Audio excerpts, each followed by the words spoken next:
Hello everyone, good morning. Welcome back to my channel. কেমন আছো তোমরা সবাই? আশা করছি তোমরা সবাই খুব ভালো আছো আর আমরাও ভালো আছি।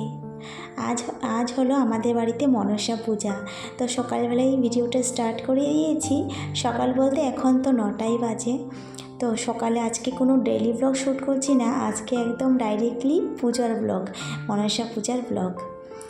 তো প্রথমেই কিন্তু আমি সংসারের সমস্ত কাজকর্ম গুছিয়ে ঠাকুর ঘরটর একদম গুছিয়ে চলে আসলাম আমাদের মনসা পূজার কাজ রেডি করতে, মানে সব কিছু গোছ কাজ করে নিতে।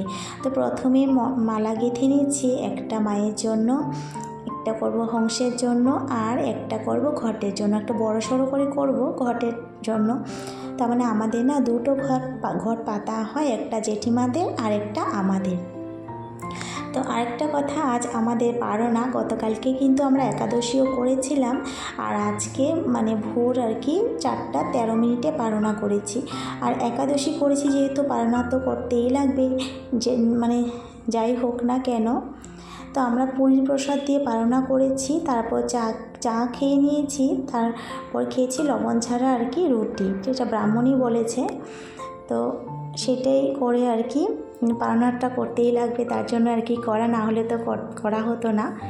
তো তারপর তো গোছ কাজ করে এখন না ফুলটা ফুটিয়ে নিচ্ছি, পদ্ম ফুল। আর ফুটিয়ে না রাখলে কি হবে, ঠাকুরমশাই যদি তাড়াহুড়োর মধ্যে আবার ফুটিয়ে না দেয়, তার জন্য দেখো কত কিছু রেডি করে রাখছি, যাতে করে আসলে আর কি পুজোতে বসে যায়। আর গতকালকে থেকেই তো সব কিছু রেডি করা আছে, আর এখন শুধু মানে ভোগ রেডি করব। আর সকাল সকাল এসে 3 থেকে 4 জন মানে মায়ের জন্য ভোগ দিয়ে গেছে, আবার দুধ কলাও দিয়ে গেছে।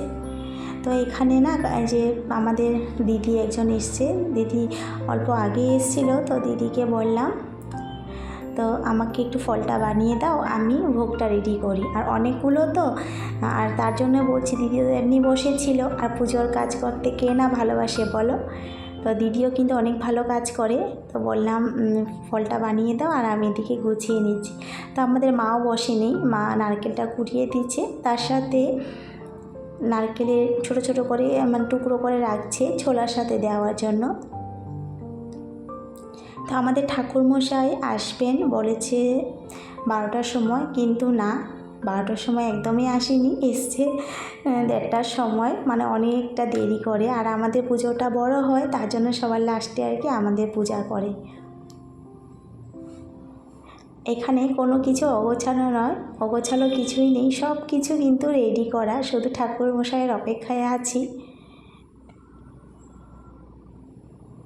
তো দেখতে থাকো ব্লগটা, নো স্কিপ করেই দেখো। আর যদি ভালো লাগে কোনো অংশে একটা লাইক করে দিতে ভুলো না, আর কমেন্ট করে অবশ্যই জানাতে পারো, আর আমার চ্যানেলটাকে সাবস্ক্রাইব করে দিয়ে আমার পাশে থাকতে পারো।